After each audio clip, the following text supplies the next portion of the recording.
Ahora bien, la dialéctica. ¿Qué es la dialéctica en sí? Entonces yo quisiera, por favor, que todos tuvieran dónde apuntar, dónde anotar, que quiero que les voy a dictar un concepto de dialéctica. Y empezamos. Siempre nos vamos a nuestro libro, ¿verdad? La página 139, que es la unidad número 3, dialéctica. ¿Qué es la dialéctica? La dialéctica, ¿me escuchan todos?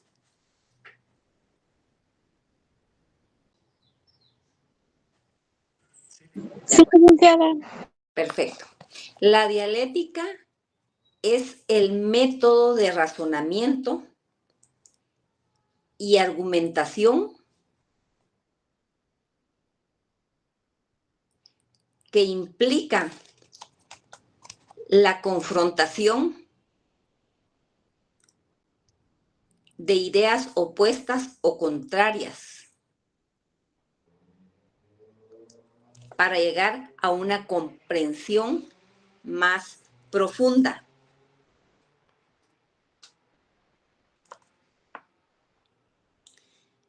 Eso es lo que es la dialéctica. Luego nos vamos a ver los principios y leyes de la dialéctica. En sí, ¿qué es la dialéctica? Es un método de razonamiento. Dice, la dialéctica es una, en palabras coloquiales, es una discusión en donde cada quien presenta sus diferentes argumentos, que muchas veces son ideas contrarias, son ideas supuestas, para llegar a una comprensión más profunda de determinado tema. Eso es en sí la dialéctica. ¿Alguna duda con respecto a esto? Bueno, Licenciada, perdona, buenas tardes. Buenas tardes. El concepto que acaba de dar, usted mismo lo investigó, está en nuestro libro. Mire, está en nuestro libro, pero pues hay que analizar todas las páginas referente a la dialéctica para sacar el concepto. Igual lo puede investigar usted en en cualquier medio, ¿verdad? Porque Gracias, un concepto como tal, así bien definido acá en el libro, no lo tiene. Entonces, para mí era importante que antes de empezar con esto tengamos la definición de qué es dialéctica, ¿verdad? Y eso es la dialéctica, ¿verdad? Es un método de razonamiento, argumentación, que implica la confrontación de ideas opuestas o contrarias para llegar a una comprensión más profunda. Más adelante en el libro igual tenemos otro concepto de dialéctica. Sí, es en la página 151. Si pueden ir para allá, también dice, pero es un muy generalizado. Dice, la dialéctica es la disciplina que estudia las formas y leyes generales del mundo y del conocimiento, ¿verdad? Como filosofía aspira a dar explicación de los fenómenos más complejos que pueden interesar al ser humano. Entonces, es para razones del curso y de que ustedes tengan una mayor comprensión, yo lo veo muy somero, y por eso les estoy dando este concepto. ¿Perfecto? ¿Alguna duda? ¿Alguna objeción? ¿De acuerdo, Fernando? Sí, licenciada, gracias. Perfecto. Bueno, ya vimos que es la dialéctica. La dialéctica también, si vemos en la página 141, dice que fue calificada como el método de la filosofía. Fue calificada como el método de la filosofía, ¿verdad? Desde los inicios de la filosofía griega. La dialéctica es un método fundamental para la reflexión filosófica. ¿Y por qué es un método fundamental para la reflexión filosófica? Pues porque hay ideas opuestas, contrarias, hay confrontación para razonar y para llegar a una comprensión del determinado tema o concepto que se esté tratando.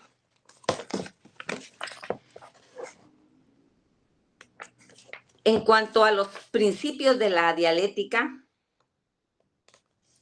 bueno, también tenemos que Carlos Marx entendía la dialéctica como la disciplina que estudia las formas y leyes generales del mundo y del conocimiento. de este. Para mí la más acertada para motivos de estudio es la que yo les dije que anotara. En ahorita que estamos estudiando la dialéctica, vamos a ver dos principios fundamentales de la dialéctica, por supuesto. Y los principios fundamentales son la concatenación universal y la unidad y lucha de contrarios, que lo vamos a ver más adelante, ¿verdad? Pero antes vamos a ver el libro nos hace referencia al cambio a los cambios incesantes, dice. ¿Y qué quiere decir el cambio incesante? Pues nada más simple que el mundo es producto de constantes cambios, es decir, de cambios incesantes. Todo lo que existe cambia. Nada permanece estátil, nada permanece inmóvil, ¿verdad? Entonces, los cambios anteriores originan nuevos cambios, o sea, todo lleva cambios consecutivos durante todo el tiempo. Ese es un cambio incesante, ¿verdad? Que no tiene fin, no cesa, siempre hay cambios. Y en estos cambios incesantes, si ustedes ven en la página 142, en el último párrafo, dice que existen dos formas de movimientos. El movimiento interno, que proviene de ellos mismos, o sea, los objetos cambian por sí solos. Y en el movimiento externo, que es el que arrastra en el devenir universal, pues los dos movimientos son inseparables. Luego aquí tenemos un ejemplo. Dice, por ejemplo, imaginemos que plantamos una semilla de naranja. Al interior de ella se desarrollan infinitos cambios, productos de sus cualidades biológicas intrínsecas. Como producto de ello, potencialmente se desarrolla una planta nueva. Pues ahí hay un cambio. Ahí hay un cambio interno. Como producto de ello, potencialmente se desarrolla una planta nueva. Sin embargo, este movimiento interior solo puede ser posible si se acompaña por el movimiento exterior. ¿Y cuál sería el movimiento exterior? El abono de la tierra, el agua que cae en ella, el viento, o sea, todo lo que la naturaleza proporciona para que esta planta pues pueda producirse. No sé si tienen alguna duda con referente a esto.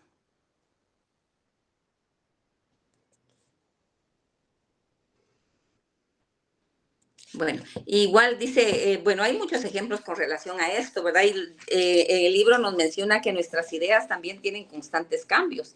Y es cierto, ¿verdad? Porque muchas veces, y la mayoría de veces, ahorita no pensamos igual que cuando teníamos 15, 18 años. Ni vamos a pensar igual que cuando tengamos 50, 52 años. Ni una persona de 52 años va a pensar igual que una persona de 80 años. Y generalmente, pues aquí se encuentran ideas, pensamientos más enriquecidos, con más experiencia, ¿verdad? Entonces, ahí hay cambios intrínsecos interiores. ¿Por qué? Porque estos son cambios de la persona de adentro, del interior, de sus años. Pero, ¿qué pasa? ¿Cuál sería aquí el cambio exterior? ¿Verdad? Que tiene que haber una persona que se va haciendo mayor. Entonces, esa es la diferencia no puede subsistir uno sin el otro. Por ejemplo, aquí tenemos un ejemplo y dice, ¿sí, Jonathan?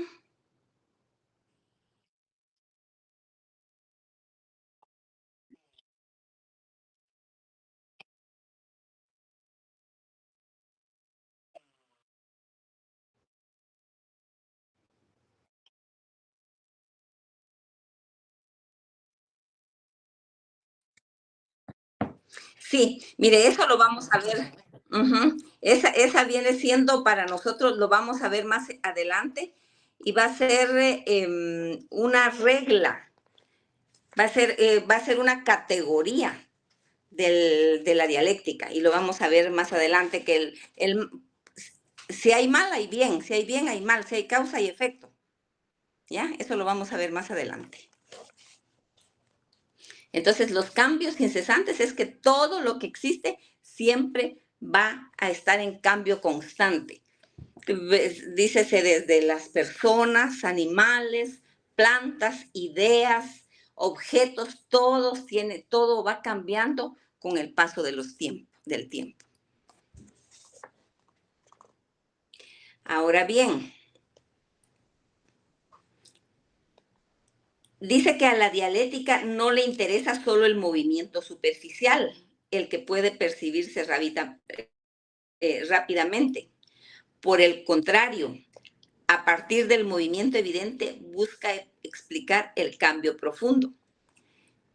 ¿Qué quiere decir esto? Que cuando una persona tiene determinada alergia, va con el médico y el médico le dice, sí, mire, usted es alérgico usted tiene alergia, ¿verdad? Tome Istaprin cada 8 horas, tal y tal y tal. Pero ¿qué es lo que pasa acá? A la dialéctica no le interesa lo superficial, a ella le interesa lo profundo. Entonces viene y ya se empieza a investigar el fondo de la alergia. ¿Por qué la alergia? ¿De qué deviene la alergia? Y aquí tenemos un ejemplo muy claro.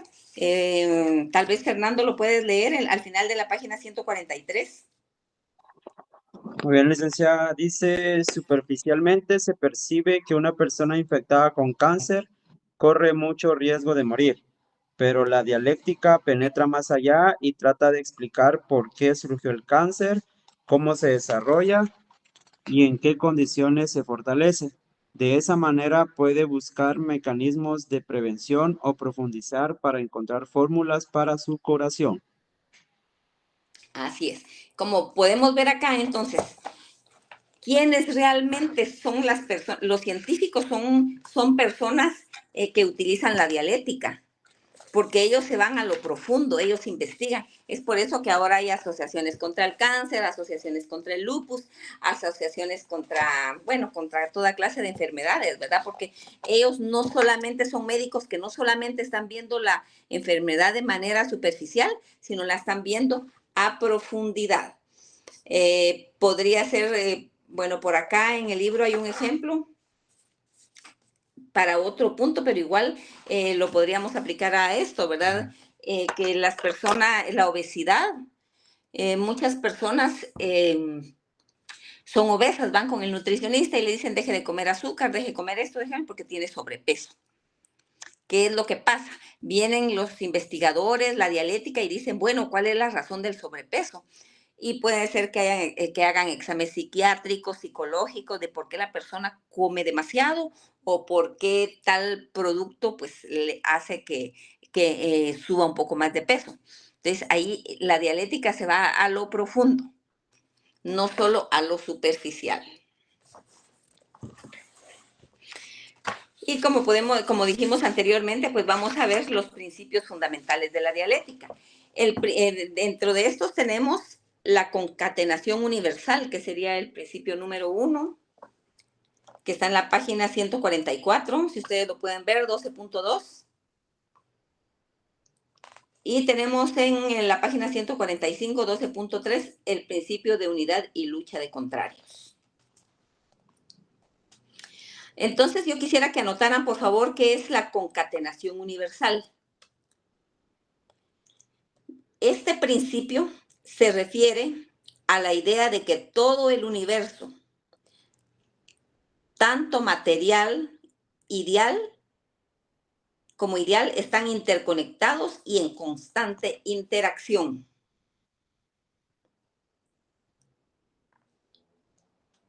¿Estamos de acuerdo con esto? ¿Me copiaron? ¿Puede volver a repetir, licenciada? Sí.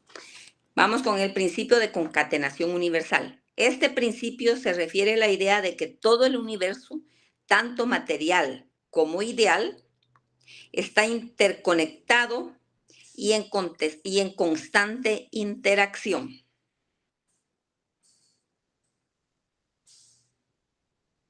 ¿Estamos todos?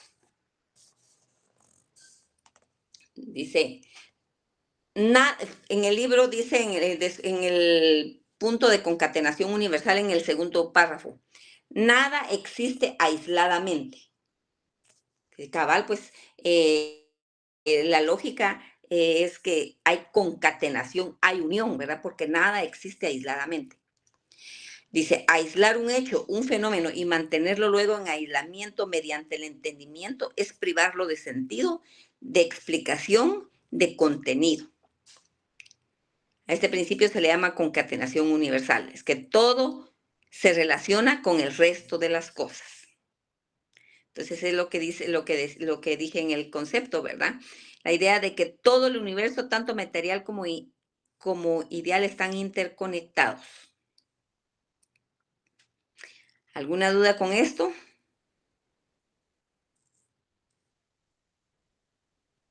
Y tenemos un ejemplo aquí, dice, el mundo se ofrece al conocimiento humano como un todo unitario, con infinitas relaciones internas. Dice, es como un reloj preciso, cada pieza depende de los demás, a las que las condiciona. Si un microengranaje se descompone, el reloj completo sufre las consecuencias y deja de funcionar. Y todo es igual, lo podríamos relacionar con el cuerpo humano también, ¿verdad? El cuerpo humano está unido por músculos, nervios, órganos, huesos. Si una de las partes del cuerpo falla, pues hay molestias en el cuerpo, ya no funciona igual. Podríamos decir también con el Estado. El Estado está compuesto por diferentes instituciones y organismos, pero ¿qué es lo que pasa? Cuando en el Estado no funcionan bien algunas instituciones, todo el Estado se ve afectado. No sé si ustedes han percibido eso. ¿Alguien tiene alguna duda? Perfecto. Este es el principio de concatenación universal. Dijimos a que todo tiene relación, todo está interconectado, ¿verdad? Todo lo que existe. Luego nos vamos al principio de unidad y lucha de contrarios.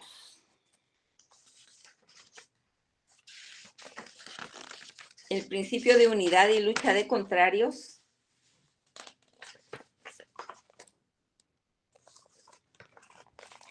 es también llamada primera ley de la dialéctica. Este es el que indica que en la esencia de todo lo que existe coexisten los opuestos, los que se presuponen. Ahí tendríamos el concepto, ¿verdad? La página 145. ¿Todos lo encontramos ya lo identificamos?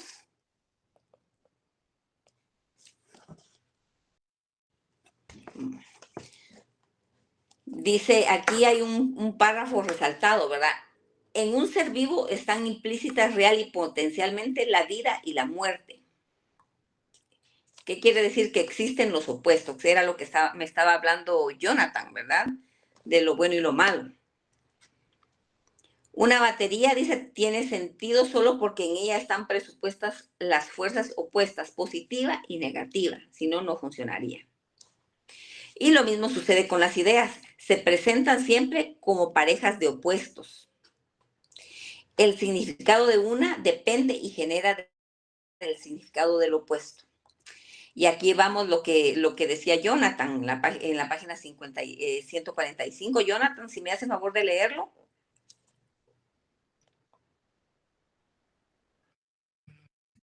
Lo bueno.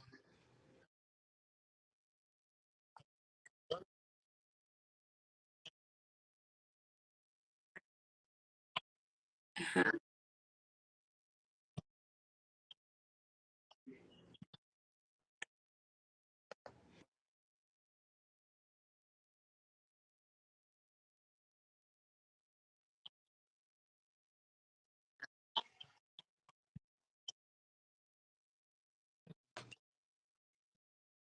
Demonio.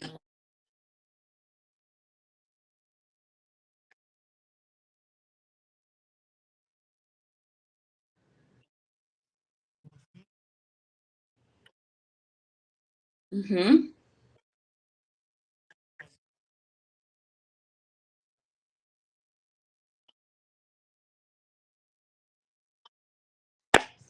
Bueno, Aquí tenemos el claro ejemplo de lo que usted comentaba, ¿verdad? Lo bueno no puede existir sin lo malo.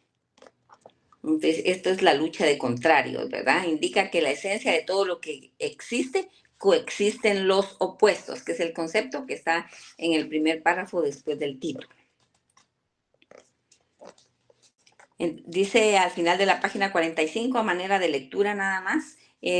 Fernando, si pudiera leerme el último párrafo. En el mundo del conocimiento, siempre que la ciencia en el mundo del conocimiento, siempre que la ciencia descubre algo nuevo, esto se opone a lo anterior y lo sustituye. Pero sin el conocimiento anterior no se hubiera comprendido el nuevo.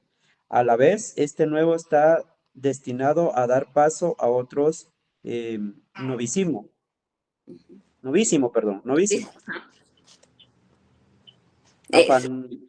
La siguiente página. Todos los cambios ocurren porque uno de los opuestos ha vencido al otro. Esta ley explica las razones del cambio incesante, por lo tanto, explica el desarrollo constante de la realidad. Exacto. Entonces aquí como pudimos leer, como pudimos oír, siempre, en cuanto a la ciencia, siempre se va a descubrir algo nuevo, ¿verdad? Y que va a dejar atrás lo pasado y que siempre va a tener un cambio y que generalmente es algo contrario, ¿verdad? Y luego vienen las investigaciones y después resulta que no, que lo nuevo es tal vez similar a lo anterior, pero con alguna característica diferente. Pero siempre hay algo nuevo. Los cambios siempre traen algo nuevo. Esta es la unidad y lucha de contrarios, ¿verdad? Que siempre existen los opuestos. A manera de conocimiento, dice en la página 146, resaltado, para la crisis provocada por el COVID-19 hubo muchas protestas en las que se acusaba al presidente de solo estar favoreciendo a los empresarios. ¿Cómo se llegó a esta conclusión? Por un simple análisis de elementos opuestos. Veamos. Grandes bancos versus economía informal. El presidente otorgó fondos multimillonarios a los bancos y aseguradoras, en cambio destinó solo unos cuantos para la población más vulnerable. Entonces aquí era todo muy opuesto, porque supuestamente a quien tendría que beneficiar era la población más vulnerable. Sin embargo, a quienes se beneficiaron fueron a los grandes bancos y a la economía informal. Grandes comercios versus pequeños comerciantes. El presidente autorizó abrir los supermercados cuyos dueños son multimillonarios, pero restringió a la mitad del comercio en los mercados, en donde predominan los microcomerciantes. No sé si ustedes se recuerdan, ¿verdad? Que los negocios pequeños pues tenían que cerrarlos o no se podía abrir, a diferencia de los grandes cadenas de supermercados. Y si nos damos cuenta, se monopolizó tanto el comercio en ese momento que las mascarillas, en el momento en que la vendían las grandes empresas, estaban carísimas y agotadas. Ahí se benefició a esos grandes comercios. Todo lo opuesto de los pequeños comerciantes, ¿verdad? Ya cuando a estos se les autorizó el comercio, las mascarillas pues se vinieron para abajo en cuanto a los costos. ¿Alguna duda con esto?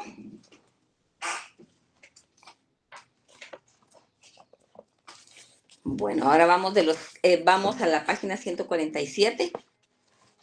Salto de los cambios cuantitativos a cualitativos. Vamos a ver qué es un cambio cuantitativo.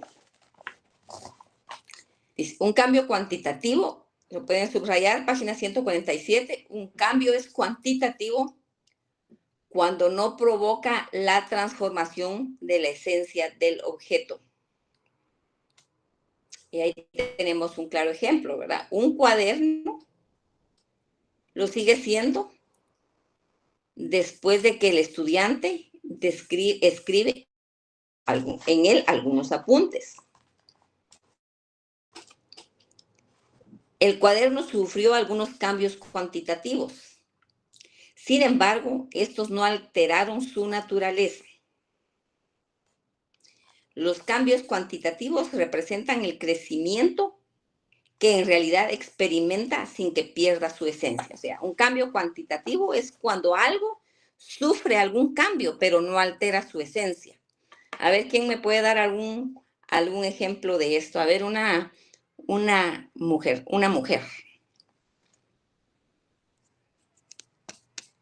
Briseida.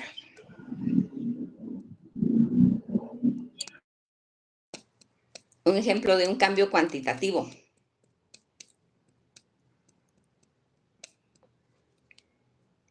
Briseida no está presente, ¿eh?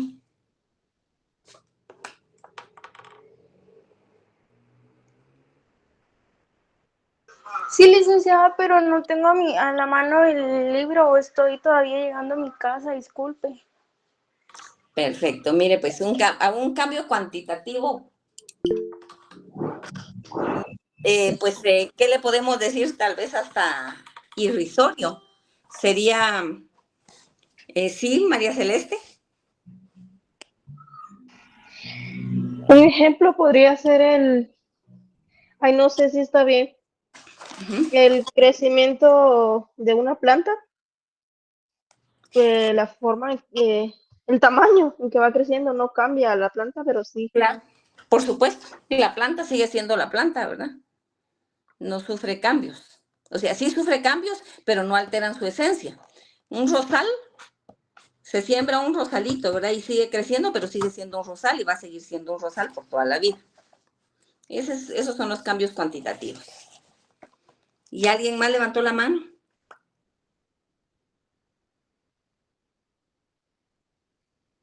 Licenciada, Buenas tardes, Melsin. no sé si también puede ir en cuanto al valor, por ejemplo, cuando a veces se encuentran pedazos de un billete de X valor, no pierde su valor, o sea, está hecho pedazos, o solo son pedazos, pero sigue siendo como, eso también podría Claro. ser ahí, ¿no? Ajá, sí, puede ser. Un billete de a 100, si le falta una esquina, sigue siendo un billete de 100. Así, ese es un cambio cuantitativo, ¿verdad? Cuando no sufre ningún cambio, cuando no pierde su esencia, su valor. Ajá, su valor.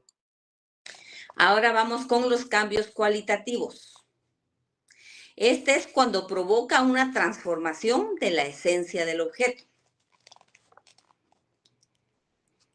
Aquí tenemos el ejemplo. Si se prende fuego al mismo cuaderno del ejemplo anterior, dice, este dejará de ser cuaderno y se convertirá en cenizas o carbón.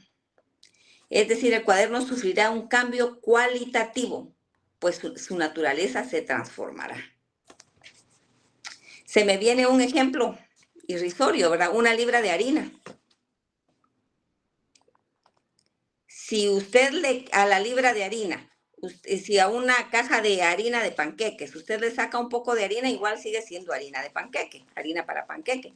Pero ¿qué pasa con esa harina si usted ya le agrega huevos y le agrega leche? Pues ya cambió, ya no es harina de panqueques, sino ya es la preparación para hacer los panqueques, ya se convierten en panqueques. Ahí ya sufrió un cambio la harina, pero ya se vuelve masa, exacto. Ese sería un cambio cualitativo, porque cambió su esencia, la esencia del objeto. A ver, un ejemplo de un cambio cualitativo.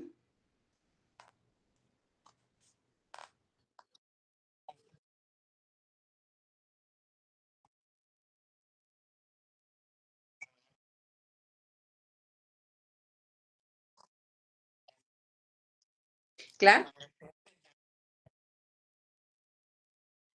claro. Por ejemplo, una semilla de maíz, ¿verdad?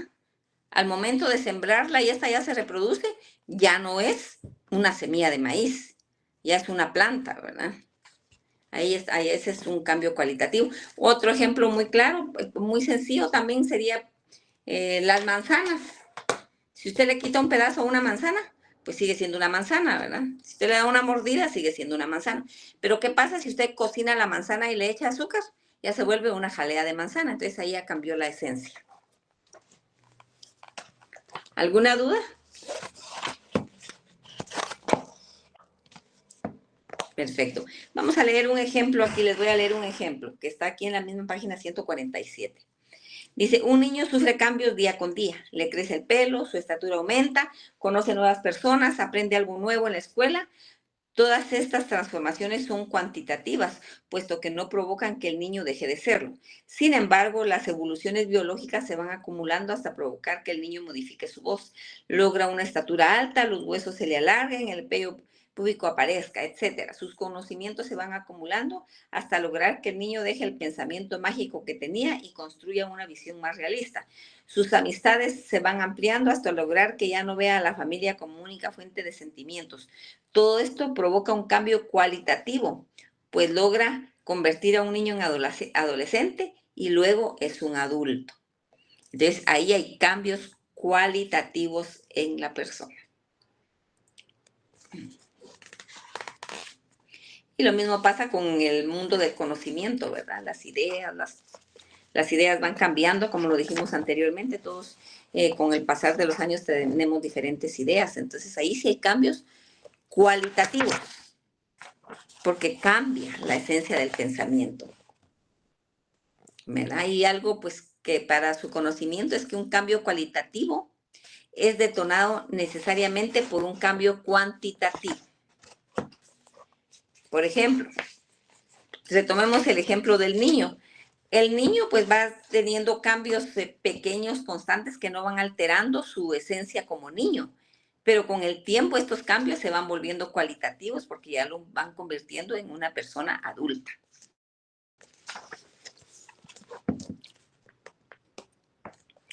¿Alguna duda?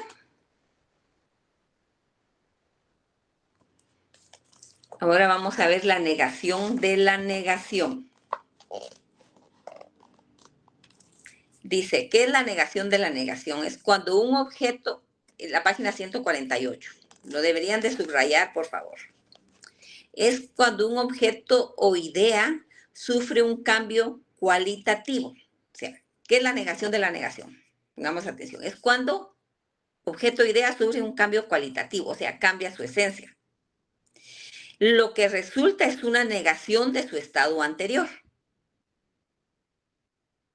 ¿Ya? O sea que el cambio cualitativo resulta en una negación de lo anterior. Tenemos aquí como ejemplo, la muerte de alguien es la negación de su vida. La delgadez de alguien que era gordito es la negación de la obesidad. Otro ejemplo, ¿quién me puede dar un ejemplo?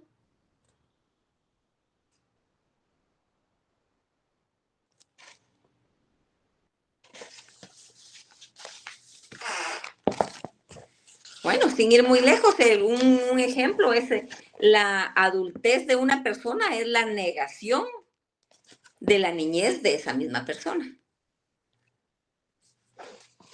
¿Alguna duda? Las canas, podría ser las canas. Es la negación del cabello negro.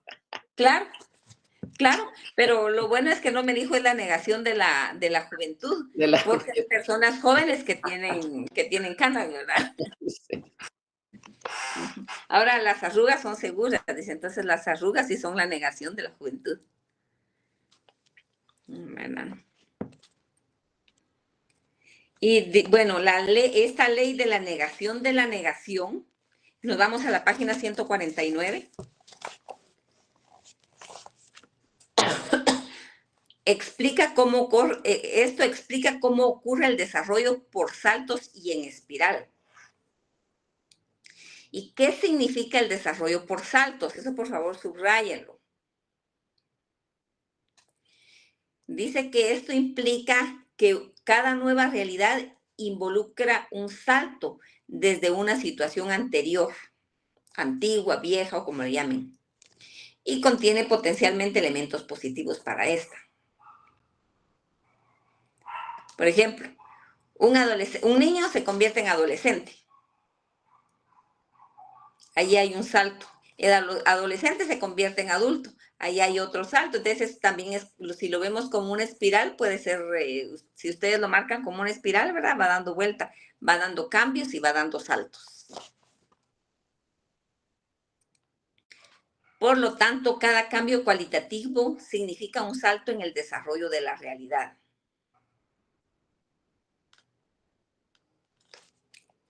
¿Alguna duda? Ese es el desarrollo por saltos. Por favor, subrayenlo. Luego vamos, ¿qué es un desarrollo en espiral? En el párrafo siguiente. A ver, una señorita que lo lea, por favor. Andrea.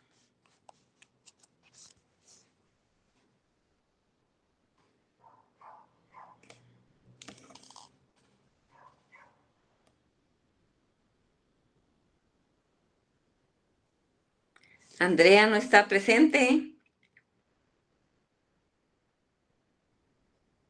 Bueno, vamos con Mónica. Mónica tampoco está presente. Perdón, Lick, es que estoy en el trabajo todavía. Ah, bueno, pero puedes leer. No tengo el libro acá. Bueno, ahí les encargo que a quienes no tengan su libro, pregunten a sus compañeros cuáles son las partes que se van subrayando, porque de ahí vamos a tomar para los exámenes, ¿verdad? O para algún trabajo o algo. Entonces sí es importante que tengan su libro. El día que tienen clase, por favor, llévense su libro a su trabajo si reciben la clase en el trabajo, porque es importante. Ya ven que es nuestro material de estudio. A ver, Fernando, léame qué significa el desarrollo en espiral. Cuando ocurre la negación de la negación, el producto de esta última vuelve a ser esencialmente lo que era antes de la primera negación. Siga. Sin embargo, vuelve a hacerlo de una mejor manera, más desarrollada y evolucionada. ¿Sigo? Ahí dejemos. Ok. Aquí tenemos un ejemplo y dice, cuando desapareció el hombre de Cromañón, dice, surgió el Homo sapiens, el Homo sapiens, negaba al anterior, pero lo superaba. Este desarrollo por saltos elimina la teoría del cambio circular que plantea que nada evoluciona porque todo vuelve a ser como al principio. El desarrollo es en espiral, en cambio, afirma que nada vuelve a ser como antes. Sin embargo, después del día viene la noche, que esa sería una espiral, y luego nuevamente el día. Sin embargo, el segundo día no es el mismo. Aparentemente son iguales, pero en realidad son diferentes. Para mí, este sería el ejemplo clave del desarrollo en espiral. El día y la noche, ¿verdad? Porque va cambiando todos los días, pero no todos son iguales. Ese sería el desarrollo en espiral. Ahora, en cuanto al hombre de Cromañón y el Homo sapiens, pues ahí yo difiero un poco y prefiero no tocar en ese punto, ¿verdad? Pero sí el día y la noche. Los meses del año, por ejemplo, termina un mes, viene otro mes, pero no todos los meses son iguales, ¿verdad? Y así se termina el año y todos los meses son diferentes y todos los años son diferentes. ¿Alguna duda referente a esto?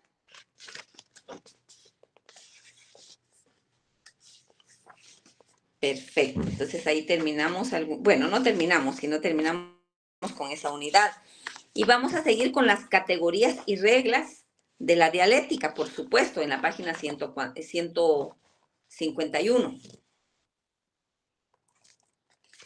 Que anteriormente yo les di un concepto de la dialéctica y aquí como resumido, dice que la dialéctica es la disciplina que estudia las formas y leyes generales del mundo y del conocimiento, pero como les dije, yo lo encuentro muy vago. Ahora bien, como filosofía, aspira a dar explicación de los fenómenos más complejos que pueden interesar al ser humano. Dice que los filósofos dialécticos tratan siempre de reflexionar en concordancia con los descubrimientos científicos. Por ello, parten de ciertas categorías y trabajan a partir de ciertas reglas rigurosas. O sea que, para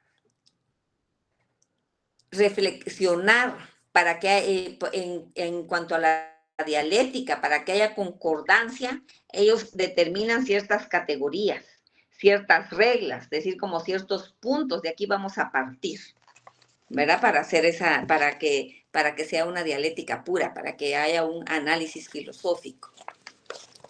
¿Estamos con eso? ¿Alguna duda?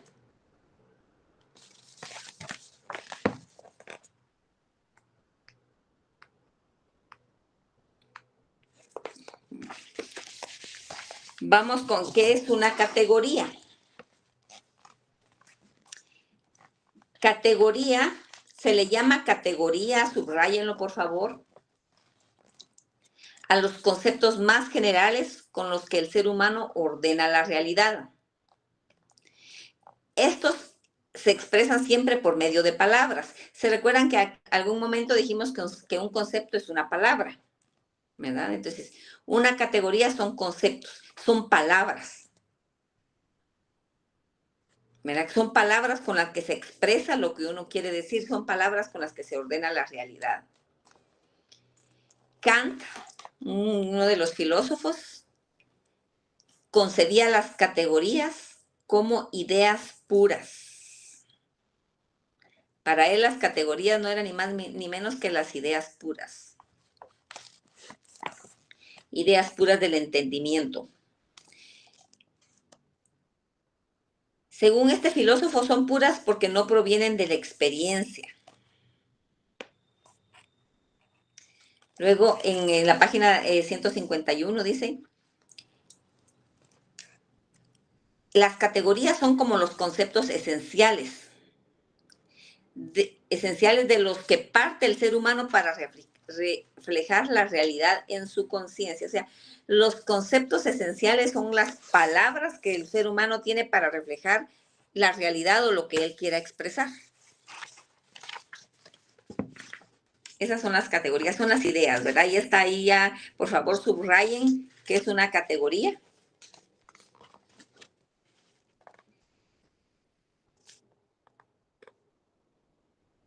Ahora bien, hay muchos filósofos que han estudiado, que estudian todo lo que nosotros estamos viendo, ¿verdad? Y aquí se mencionó a Kant y también aquí mencionan a Escobar.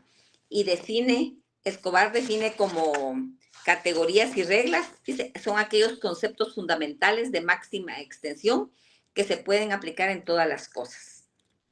Ahora bien, en tanto que conceptos de máxima extensión lo son también de mínima comprensión. Por ejemplo, la categoría tiempo, espacio, sustancia, causa y efecto. Y puntos suspensivos porque hay muchos conceptos más, ¿verdad? Pero sí, por favor, subrayenme en el tercer párrafo. Después de Escobar, G. ¿Estamos todos ahí? En tanto que conceptos de máxima expresión lo son también de mínima expresión. Por ejemplo, categoría, tiempo, espacio, sustancia, causa, efectos. Eso subrayenmelo, por favor. Luego dice, todos estos conceptos tienen tanta amplia extensión que son aplicables a todo cuanto existen. Lo anterior las convierte en premisas necesarias para el desarrollo del conocimiento. O sea que yo les podría preguntar, ¿qué premisas son necesarias para el desarrollo del conocimiento científico? Entonces, ¿qué me dirían ustedes? Las categorías tiempo, espacio, sustancia, causa y efecto. Exacto. Eso sería. Ahora, dado que los filósofos han venido estableciendo sus propias categorías, como dijimos, cada filósofo establece sus propias categorías, pero aquí, pues estamos viendo, para material de estudio, estamos viendo las ideas puras, ¿verdad? Y estamos viendo las premisas que acaba de mencionar Melsin. Dado que los filósofos han venido estableciendo sus propias categorías, este capítulo las conceptualiza a partir del método dialéctico, basado en la terminología proveniente de los manuales de la metodología filosófica. En ese sentido, atendiendo a la ley de unidad y lucha de contrarios, ¿Se recuerdan que vimos antes la lucha de contrarios? Unidad y lucha de contrarios. Atendiendo a la ley de unidad y lucha de contrarios, se analizan por parejas de opuestos, o sea, por lucha de contrarios. Y aquí tenemos tenemos las categorías, algunas categorías. Fenómeno y esencia. ¿Estamos ya ahí? Bueno, en primer lugar, les quiero recordar que en la página 145, ahí está la unidad y lucha de contrarios, que ya lo vimos.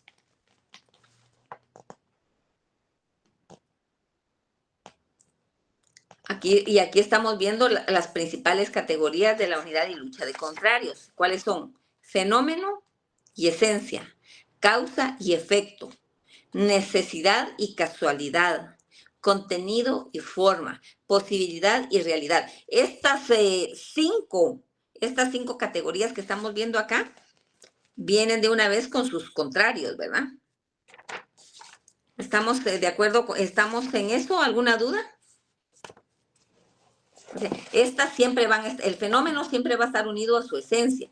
La causa siempre va a tener un efecto. La necesidad siempre va a tener una casualidad. El contenido siempre va a tener una forma y la posibilidad siempre va a tener una realidad. Estas categorías son importantes para nosotros. ¿Alguna duda referente a esto?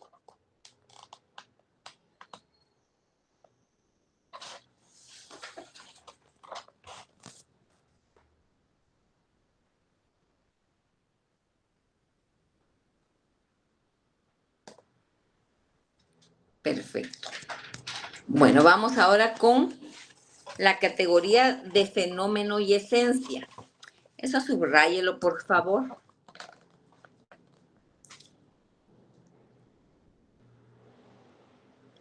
Miren, por favor, anóteme algo antes de que entremos a fenómeno y esencia. En cuanto a las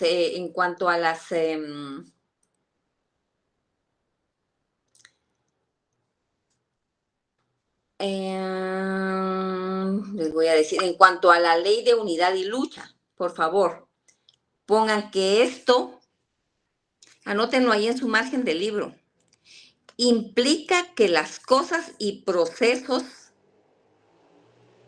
para hacerlo un poco más sencillo, ¿verdad? Porque aquí está un poco confuso. Entonces, en cuanto a la unidad de luchas y contrarios,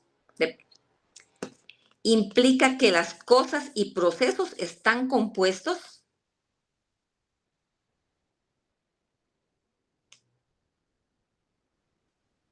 No, Licta, disculpe, nos encontramos todavía en fenómeno y esencia, ¿va? No. Antes de fenómeno y esencia. Yo le dije, antes de que entremos en fenómeno y esencia, en cuanto a la unidad de lucha de contrarios, por favor anoten la ley de unidad y lucha de contrarios. Anótelo ahí a su margen, ley de unidad y lucha de contrarios. 2 puntos. Implica que las cosas y procesos están compuestos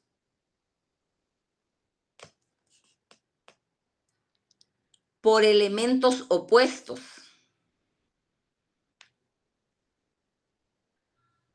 Y están interrelacionados y dependen mutuamente.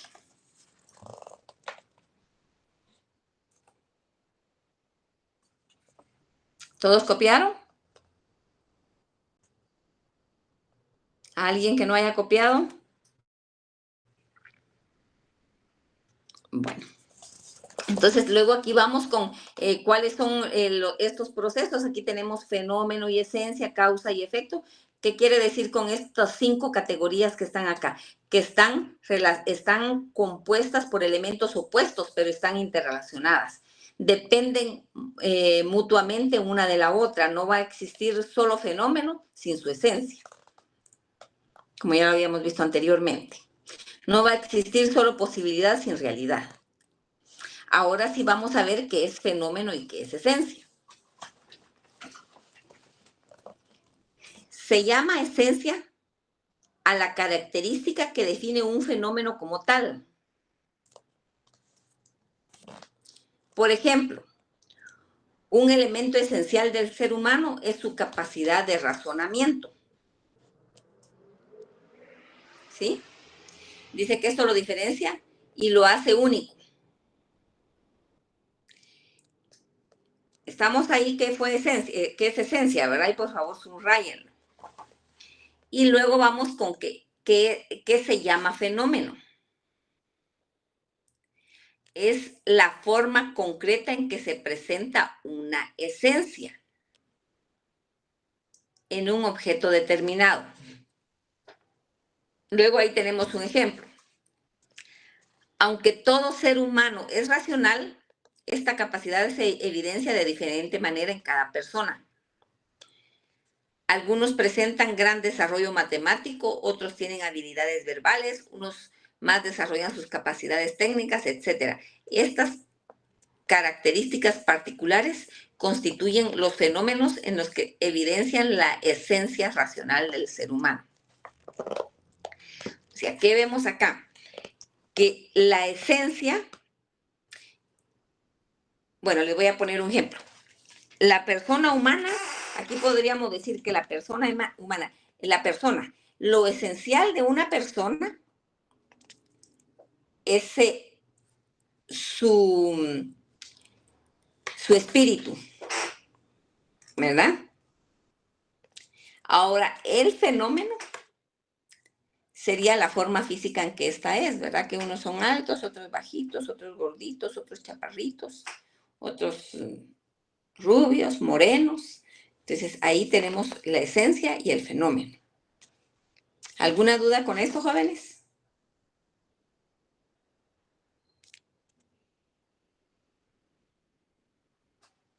¿Verdad? Y esto aplica pues para este fenómeno, esta categoría aplica para cualquier situación o cosa que nosotros queramos analizar. Por ejemplo, una planta. Los rosales, eso es la esencia, el fenómeno. Algunos son verdes, otros amarillos, otros rosados, otros blancos. Ese es el fenómeno. ¿Alguna duda? ¿Todo bien?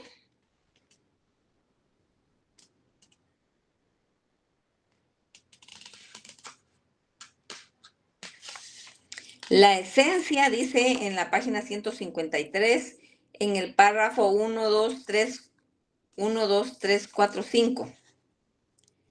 La esencia siempre se manifiesta en fenómenos y los fenómenos son siempre las manifestaciones de la esencia. Entre dos objetos de la misma especie, los fenómenos son diferentes, sin embargo poseen la misma esencia, que era lo que decíamos de los rosales, ¿verdad? De las personas. ¿Alguien me puede dar algún ejemplo de fenómeno y esencia?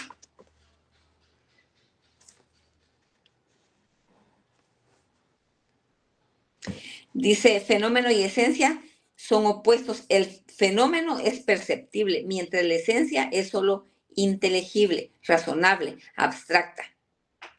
En lo que hablábamos del ser humano, ¿verdad? Que su esencia es su espíritu, su pensamiento. Y el fenómeno es la forma física que la persona es.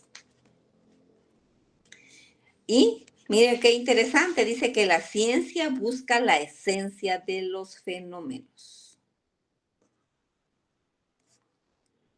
Y cuando la encuentra, construye un nuevo conocimiento que puede integrarse dentro de una teoría. La ciencia busca la esencia de los fenómenos. O sea que en todos nosotros tenemos que buscar la esencia. El claro ejemplo de las personas, ¿verdad? ¿Qué es a lo que nosotros le tenemos que poner más atención? A su esencia, antes del fenómeno. Ahora vamos causa y efecto. Se llama causa al fenómeno o complejo de fenómenos que dan origen a otro nuevo. Efecto es el fenómeno producido por la causa. Por ejemplo, la desnutrición sería el efecto de qué causa.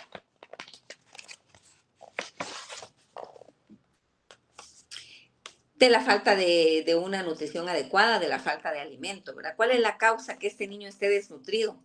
Que el niño no ha tenido suficiente alimento. Otro efecto, que colapsaron los desagües, que hay inundaciones, ¿verdad? ¿Y por qué hay inundaciones? Porque los desagües colapsaron. ¿Cuál es la causa? Que los desagües colapsaron, por eso hay inundaciones. A ver, un ejemplo de causa y efecto, alguien que me diga un ejemplo de causa y efecto. La temperatura, ¿cómo es? Se me fue. Calentamiento global. Calentamiento global, gracias. La causa es la tala de árboles y el efecto, pues, el calentamiento global. Exacto. Muy bien. Ahí estamos. Ahora dice que existen causas esenciales y fenoménicas. Las esenciales son internas y pertenecen a la naturaleza y esencia misma de los fenómenos. Ejemplo, un grano de maíz sea causa de una milpa. Es algo que está determinado por la semilla. De una semilla solo puede nacer una planta de maíz debido a las causas esenciales de esta. Entonces, otro ejemplo acá sería, vamos siempre con ¿qué? Un ejemplo, a ver, un ejemplo, les iba a decir el nacimiento de bebés, pero a veces vienen dos bebés. Seguimos con, bueno, vamos, un ejemplo, una semilla de aguacate. Pues esto va a producir un árbol de aguacate, aunque este sí va a dar más aguacates, ¿verdad? Porque esa es la esencia de la planta de aguacate, que da más aguacates. Eso es lo esencial. Y las fenoménicas o externas son las condiciones exteriores en las que se presenta un fenómeno y que pueden producir como efecto el desarrollo de este. Para que algo sea causa esencial, requiere que se presenten determinadas causas externas o condiciones. Por ejemplo, la misma semilla de maíz tiene que reunir ciertas condiciones para que ésta produzca. Tiene que ser sembrada en buena tierra, tiene que tener agua, suficiente clima apropiado. Las condiciones se definen como causas fenoménicas o indirectas. O sea, el maíz, la semilla de maíz va a dar el maíz, eso es esencial. Ahora, las fenoménicas son las causas de la forma en que ésta va a crecer, de la tierra, del subsuelo, de todo lo exterior. Esas son como, las fenoménicas serían como las externas, ¿verdad? Las causas externas. ¿Algún ejemplo de este?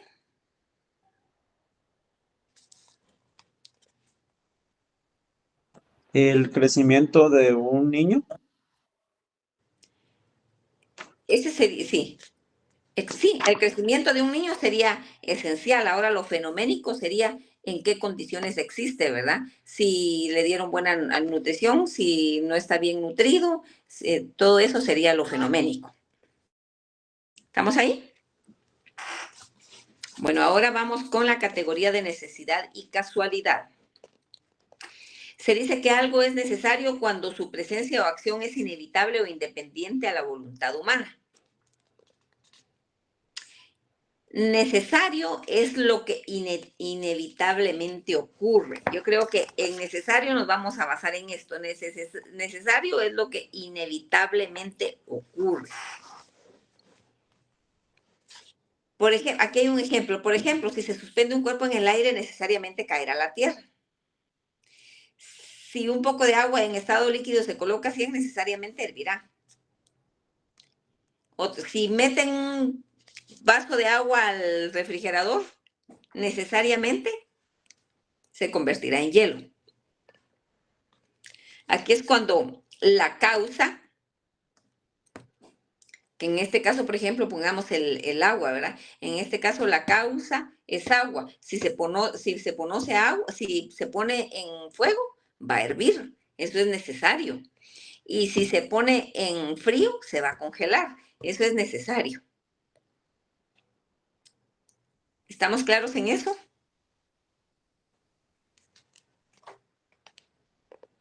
Ahora vamos con la categoría de la casualidad. Es lo que ocurre debido a causas fenoménicas, es decir, tiene su causa no en la esencia misma, sino en las condiciones externas o fenoménicas del objeto que cambia, que fue lo que vimos anteriormente. ¿Se recuerdan? Que tú, Fernando, diste un ejemplo también. Y aquí dice, el tiempo que tarda el cuerpo suspendido al caer en la tierra es casual, pues depende de condiciones como peso, volumen, concentración, etcétera, del mismo cuerpo. Aquí vamos otra vez, el tiempo que tarda el agua en hervir depende de la cantidad de los elementos casuales, como la cantidad de calor que se le ponga, el tipo de recipiente en el que se coloque, lo mismo con el agua que se pone en el refrigerador, de repente qué tan grande sea, si es un bloque, si son cubitos, entonces esto va a depender eso para que se convierta en hielo. Luego nos vamos a la página 157, las categorías de contenido y forma. El contenido es el aspecto interno, el conjunto de elementos materiales o intelectuales que constituyen una realidad. Dice que Aristóteles le llamaba sustancia. Eso subráyenlo, por favor. Y la forma es la organización o estructura del contenido, su expresión y su apariencia externa. Aquí podríamos poner como ejemplo a la persona, ¿no? Y en el contenido, que es el aspecto interno, sería la mente, el espíritu una vez más. Y la forma sería el cuerpo, la forma externa. Ya, y tenemos aquí un ejemplo, ¿verdad? De una puerta. Sería su material, el contenido de una puerta sería su material, que es un conjunto de tablas o de madera, ¿verdad? Y de hierros. En cambio, la forma sería la estructura de la misma puerta, porque puede ser de esas que son como redondas, de las que son cuadradas, puede que tenga bisagras, que los clavos estén ocultos, que los estén expuestos. ¿Estamos ahí claros qué es contenido y forma? Perfecto. Luego nos vamos a la categoría de la realidad y de la posibilidad. La realidad es el conjunto de objetos, fenómenos y procesos que existen. Lo real es lo que existe objetivamente. Y subrayenlo también, por favor. Y la posibilidad es la realidad en potencia, es lo que puede existir si se cumplen si se cumplen determinadas circunstancias. Entonces aquí vamos otra vez. Aquí hay un ejemplo, pero vamos a retomar el ejemplo del agua. La realidad es que el agua existe, está ahí el agua, ¿verdad? Pero existe la posibilidad de que se vuelva hielo. Pero para que se vuelva hielo, tienen que cumplirse ciertas características. O para que hierva, tienen que cumplirse con ciertas características. Ese es en cuanto al ejemplo del agua. Aquí tenemos un ejemplo. Si tengo una semilla de naranja, esta será la realidad.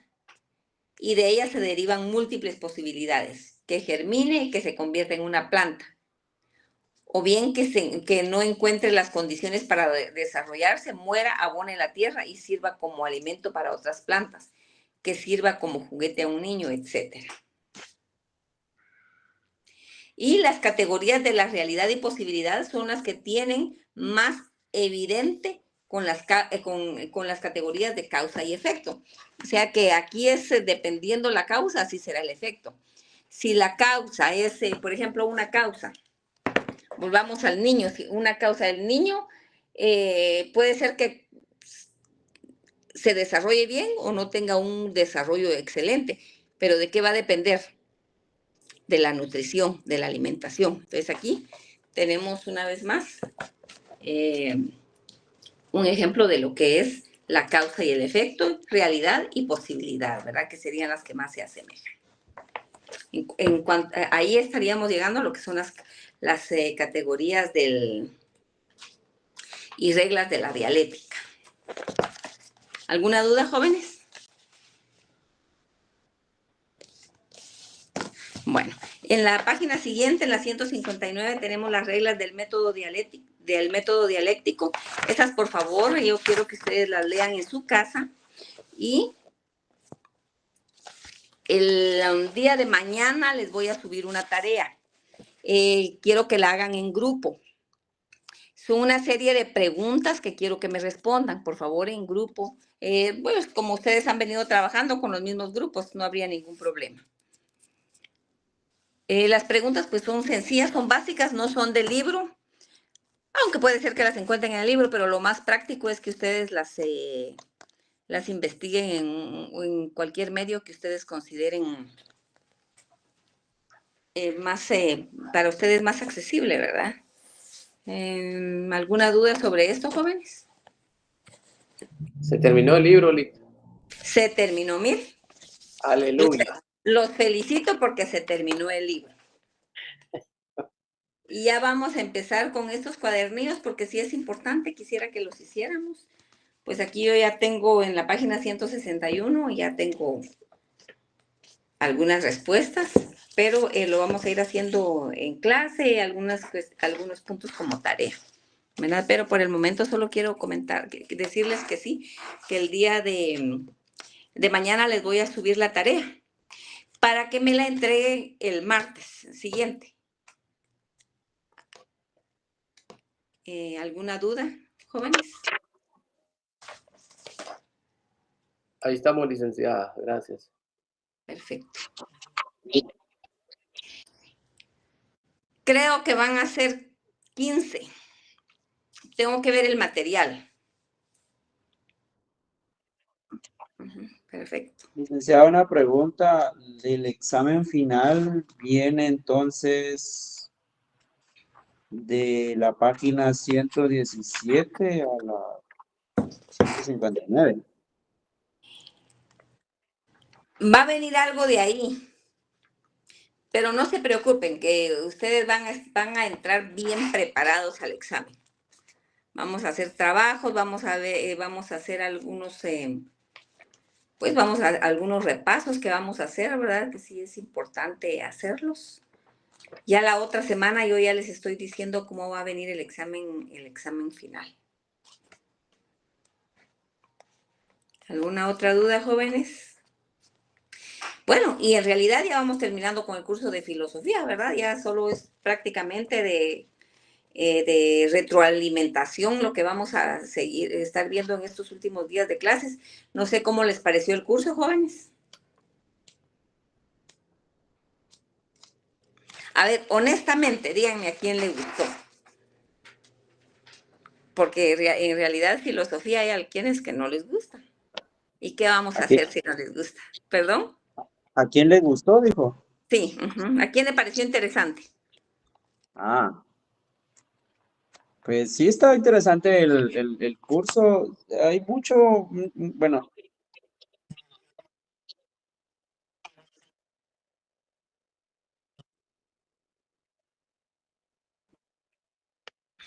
Sí.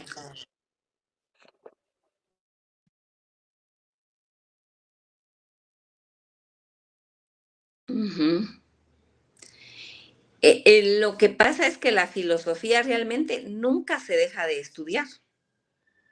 Entonces, sí es cierto, es un curso bastante extenso, ¿verdad? Es un curso bastante extenso. Yo quise tratar de que abarcáramos pues todo para tener pinceladas de todo, ¿verdad? Pero es un curso, es interesante, ¿verdad? Es interesante, pero sí, es extenso y a veces pareciera que no, pero pues como que hay que dedicarle tiempo, ¿verdad? Pero qué bueno que les pareció interesante. A ver, ¿alguien más que quiera opinar? Las mujeres casi no hablan. No, son muy calladas, a mí eso me sorprende. Vamos a analizar ese fenómeno filosófico. En psicología sí hablan mucho, le cuento. De verdad.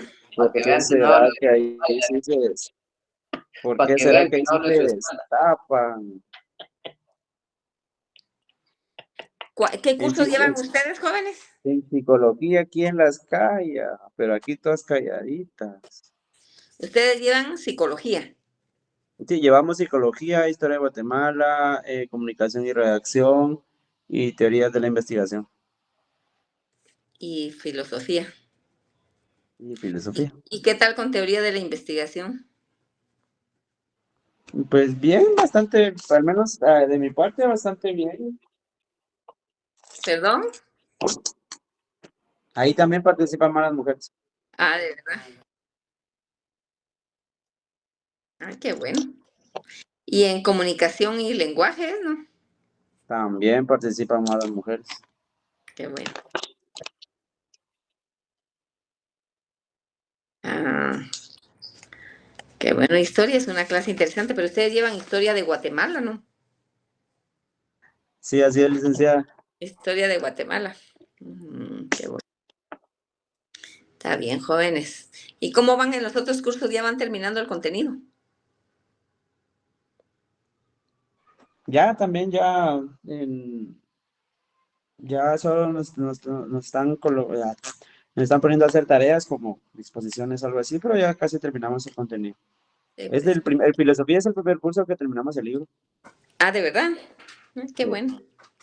Qué bueno, mire, terminado ya el libro. Se ganaron 100 puntos ustedes por eso. Bueno, entonces estamos con que les voy a subir la tarea. Por favor, necesito que la investiguen en grupos y para entregarla el próximo jueves. ¿Verdad? No sé si tienen alguna duda, jóvenes. ¿Jueves o martes, licenciada? Yo escuché Ay, primero martes. perdón, martes. Martes es nuestra clase de filosofía, ¿verdad? Para el martes. Martes. No me hagan caso, por eso les dije nuestro siguiente día de clases, pero no es jueves, es martes. Bueno, jóvenes, yo creo que hoy terminamos un poquito temprano la clase, pero si quieren leemos la última página. Las reglas del método dialéctico, que sería la última. Y dice que la dialéctica es una disciplina compleja. Y por eso hay una serie de reglas de reglas que, como vimos, también hay categorías, que fue lo que vimos ahorita, ¿verdad? Existen ciertas categorías para la dialéctica y también tiene sus propias reglas. Y dentro de las reglas prácticas, uno está ir a la cosa. Entonces, ¿qué es ir a la cosa? Mire, ir a la cosa en términos coloquiales sería ir al grano, ¿verdad? Aquí dice, deben ubicarse en la realidad concreta en donde se presenta el fenómeno investigado. Deben ubicarse, ustedes ven, en la realidad concreta, o sea, deben ir al grano, ir a la cosa. Las conexiones internas. Analizar las conexiones internas de los fenómenos estudiados. O sea, cuando ustedes ya están en la cosa, hay que analizar todas las conexiones que éste tiene con todos los fenómenos que se van a estudiar.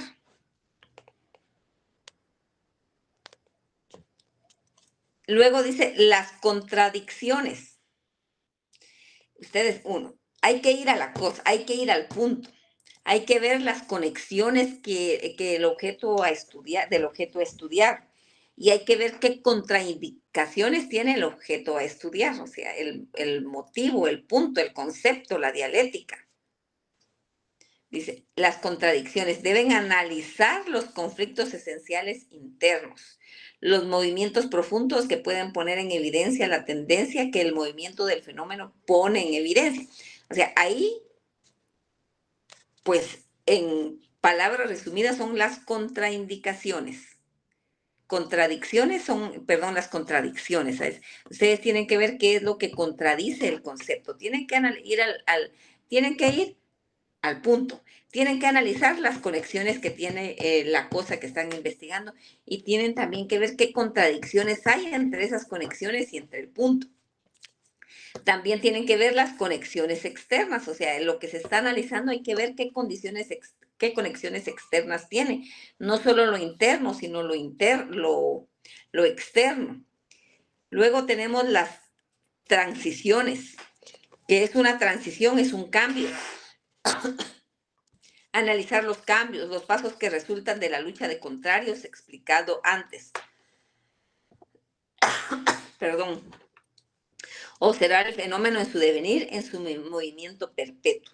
Mire, la transición, aquí lo que ustedes tienen que ver si hay cambios, cuáles son los cambios, por qué se dan los cambios, por qué son necesarios esos cambios. Y la profundización, esa es una regla, hay que profundizar cuando se está estudiando algo. No se da por sentado un proceso, ¿verdad? Solo sin un análisis, sin ningún estudio, sin ninguna investigación. Aquí dice, mire, aparte, no dar por sentado que a partir de un proceso de investigación se llegó al conocimiento pleno del fenómeno estudiado. El proceso de construcción del conocimiento es infinito porque el cambio es incesante, o sea, siempre van a haber cambios, entonces siempre las investigaciones tienen que ser profundas y estar conscientes de que esta investigación en algún momento va a tener algún cambio. Y es importante porque cualquier ciencia puede guiarse por estas 6 reglas y enriquecerla. De hecho, dice, si se analizan, constituyen una síntesis del método científico. ¿Qué es lo que pasa? Esto también es importante para ustedes que estudian psicología, ¿verdad? Porque estas 6 reglas para ustedes son esenciales. Tienen que ir al problema que le presenta su paciente. Tienen que ver qué conexiones internas hay con el problema que el paciente les está presentando. Tienen que ver qué contradicciones tiene para ver qué hay en lo profundo, qué hay en el fondo, ¿verdad? Tienen que ver qué cambios ha existido en esta persona o con las relaciones y con el problema que le está planteando. Y tienen que profundizar para no dar por sentado, por ejemplo, es que es mitómana, ¿verdad? No, o sea, tienen que profundizar, tienen que hacer un análisis profundo para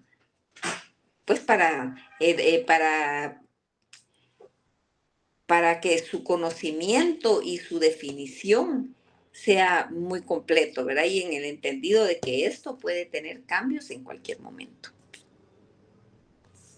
¿Alguna duda, jóvenes?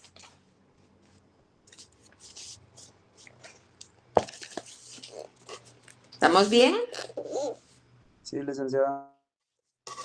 Perfecto, jóvenes. Hoy sí podemos decir que casi que terminamos ya el libro. Ya solo nos quedamos con el cuaderno de actividades, que sí es importante que lo hagamos.